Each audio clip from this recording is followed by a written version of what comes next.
caked in dust blown by the wind. Later on, producer Howard Hughes shipped 60 tons of the radioactive dirt back to RKO Studios for reshoots. In the years after the film's release, at least 91 members of the cast and crew out of 220 total, so almost 50%, were diagnosed with cancer. Pedro Armendariz beat kidney cancer and then killed himself when a new form of cancer was found. Jesus. Wayne died after battling a variety of cancers, lung and stomach primarily. Agnes Moorehead died of uterine cancer. Jean Gerson had skin cancer, then breast cancer. Susan Hayward died of brain cancer. Director Dick Powell died of lung cancer. Even some actors' children who visited the set dealt with cancer later in life. Statistically, it seems the film's crew suffered above average cancer rates. People's Magazine reported on the Conqueror cancer connection in 1980 when they quoted Dr. Robert C. Pendleton, Director of Radiological Health at the University of Utah. Quote, "With these numbers, this case could qualify as an epidemic. In a group this size, you'd expect only 30-some cancers to develop. With 91, I think the tie-in to their exposure on the set of The Conqueror would hold up even in a court of law." Unquote. If we assume that more cancer cases occurred after People's 1980 expose, it would seem that The Conqueror was truly a deadly movie to people who spent only a few months working on it. Imagine the effects of people who lived there. So, finally, well, not finally, I think we have two more to discuss. And this one was my catalyst and what I thought was going to be my focal point for this episode. It seemed like an eccentric book that was foiled at every turn in attempts to turn it into a movie. I set out to try to read the book. I made it about halfway, and it's tough. It's really tough. It's cursed. Yeah. No, it's just so. I can't say it's not well written. It is well written, but it's a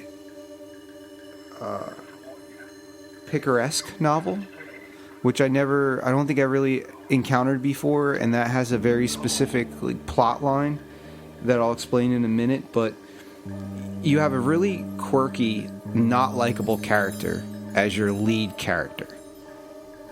And he trumps along annoyingly through the whole book, and he talks and even kind of writes articles himself in a very pretentious, very overly pedantic kind of dialogue, and it's just really hard to get through. So I think it always had a lot of star power, but it seems like it always hit a wall when it came to finding a good screenplay that fit.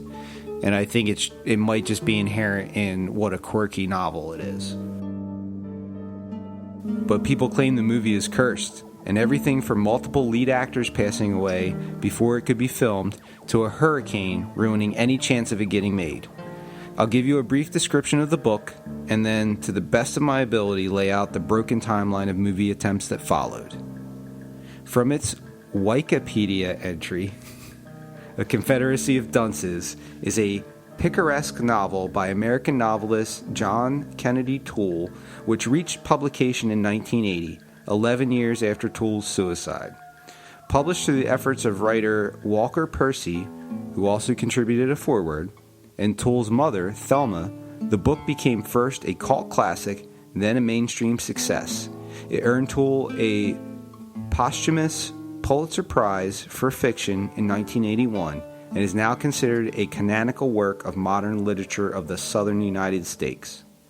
The book's title refers to an epigram from John Swift's essay, Thoughts on Various Subjects, Moral and Diverting. Quote, "When a true genius appears in the world, you may know him by this sign, that the dunces are all in confederacy against him."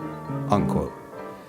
Its central character, Ignatius J. Riley, is an educated but slothful 30-year-old man living with his mother in the uptown neighborhood of early 1960s New Orleans, who, in his quest for employment, has various adventures with colorful French Quarter characters. Toole wrote the novel in 1963 during his last few months in Puerto Rico. End quote. So, a picaresque novel is Spanish in origin and is a genre of prose fiction. It depicts the adventures of a roguish but appealing, quote, hero, usually of low social class, who lives by his wits in a corrupt society. And an epigram is a brief, interesting, memorial, and sometimes surprising or satirical statement, which I'm kind of fascinated with.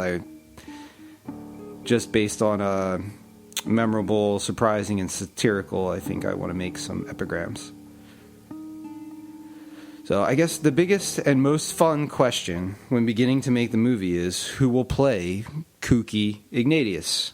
He's self-righteous on the inside, yet brooding, but he's an absolute mess on the outside, in appearance, gait, stature. So directors usually have an image, or even an actor in mind for the character, a wild, heavy-set train wreck of an individual.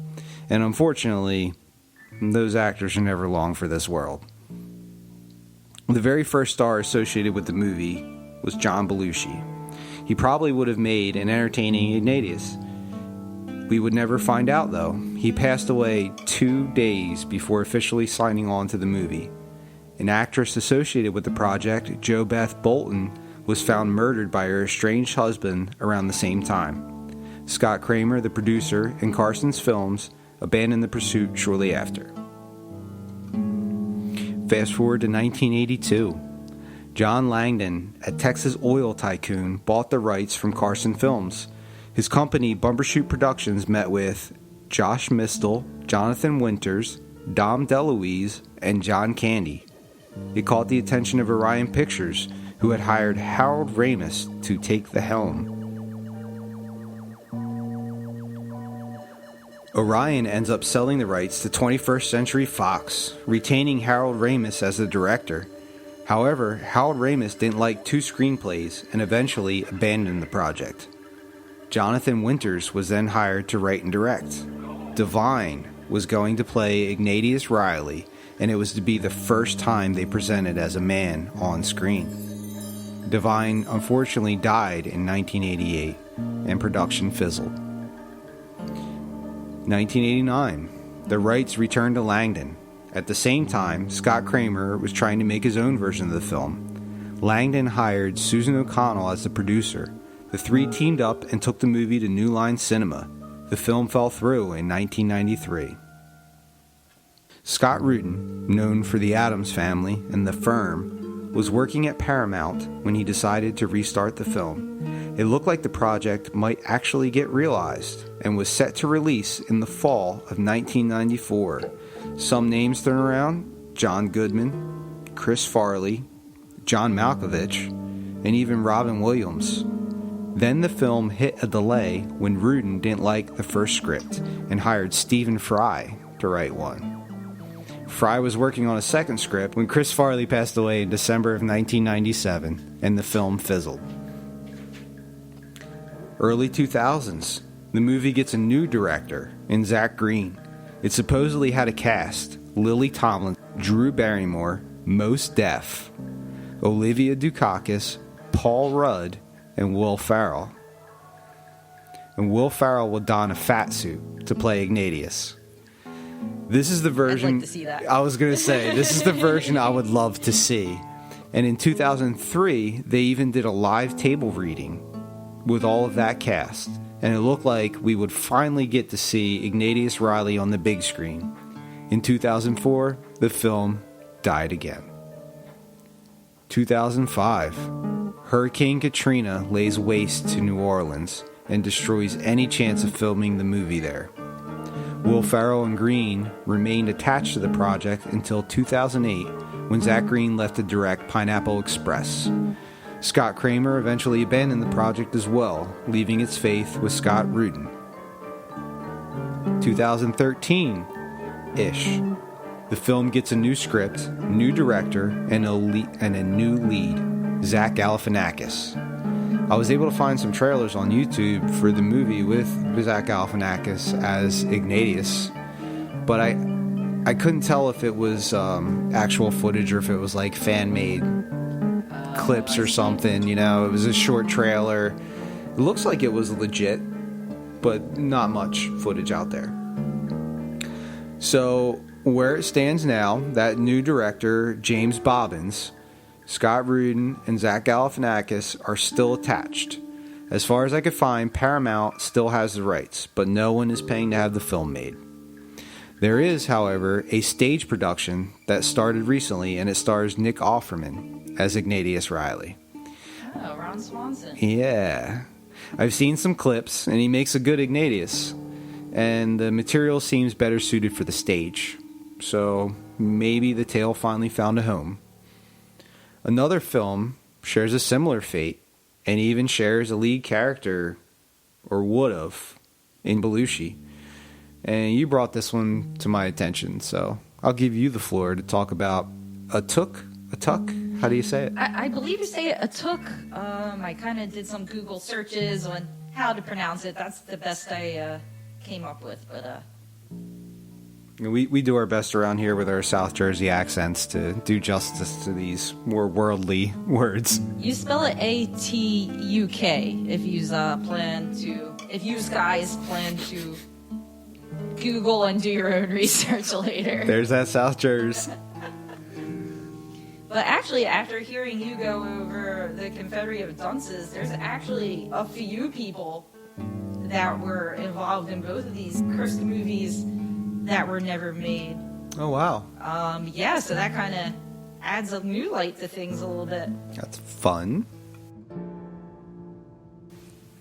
A Tuk is a story of an Inuit man from Alaska that moves to New York City.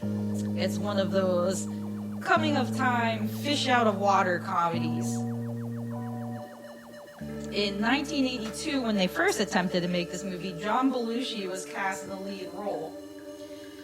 No filming was ever made. A few months later, he was found dead of a drug overdose at only 33 years old. Definitely hot in his time. Yeah, and around like then. At his peak when that happened. It's such a shame.